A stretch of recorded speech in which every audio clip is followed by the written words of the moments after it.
Bonjour à tous, merci de me retrouver pour cette nouvelle vidéo sur la physique quantique simplifiée. Avant de commencer, je ne suis pas scientifique, je ne suis pas physicienne, quantique, ni même physicienne, du tout. Je suis chamane et la physique quantique m'a permis de comprendre énormément de choses, sur lesquelles j'avais besoin de confirmation scientifique, des choses que je vivais moi-même en tant que chamane. Donc c'est la raison pour laquelle j'adore la physique quantique et j'ai voulu, voilà, créer cette petite série pour permettre de démontrer un peu la philosophie et la spiritualité qui est derrière cette science et démontrer à quel point il y a beaucoup de choses qu'on pense qui sont opposées, mais en fait qui ne le sont pas du tout. Et on a de très, très belles compréhensions, philosophiques et spirituelles à travers la physique quantique également. Donc aujourd'hui, nous allons parler de la source du mouvement.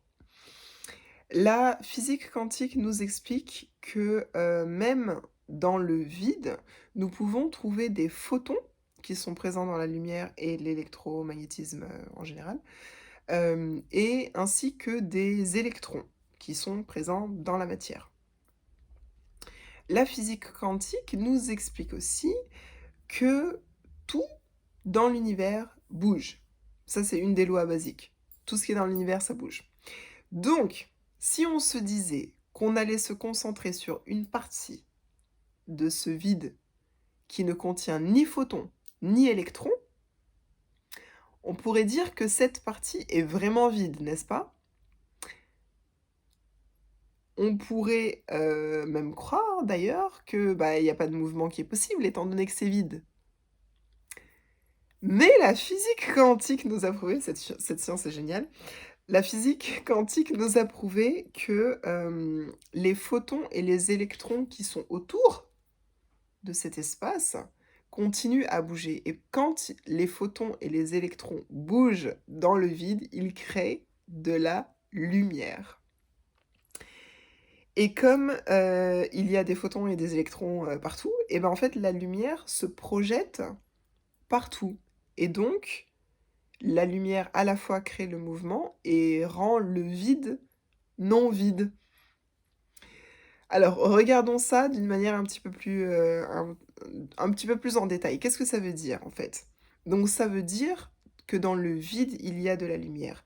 Dans d'autres termes, si on fait des parallèles avec, voilà, la vie de tous les jours, la seule chose sur laquelle vous pouvez vous raccrocher lorsque ça va pas du tout, lorsque vous vous sentez vide, lorsque vous sentez qu'il y a plus rien, vous avez tout perdu et cetera, la seule chose sur laquelle vous pouvez vous raccrocher, c'est la lumière.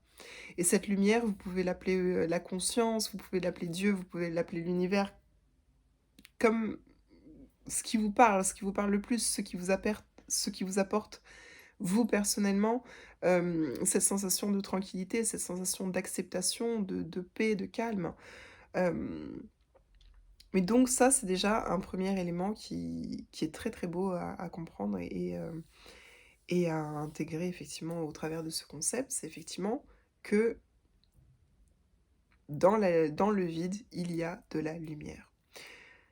Ce que tout ça signifie aussi, c'est que, tant qu'on continue à bouger, la lumière sera partout et sera là pour nous amener où on doit aller. Ou dans d'autres, d'une autre manière, ça peut aussi vouloir dire que la lumière sera toujours là pour nous pousser à bouger, justement. Parce que, rappelons-le, la lumière du coup est créée dans le vide et les électrons, c'est de la matière donc voilà. Donc ceci étant dit, mais est-ce que du coup c'était la lumière qui est apparue avant le vide ou est-ce que c'était le vide qui est apparu avant la lumière? Là, mes amis, nous sommes sur, le même, très, très ancien mystère, de l'œuf et la poule. C'est exactement, exactement la même chose et je vous répondrai sur ce point, dans la vidéo de physique quantique que je ferai du coup après celle-ci, qui va parler de l'expérience de Jung, aussi appelée expérience de la double fente et nous allons, effectivement, pouvoir savoir, lequel est venu en premier. Ou en tout cas, voilà, non, c'est bon, je ne dis plus rien. Vous saurez, lors de la prochaine vidéo. Merci beaucoup et à bientôt.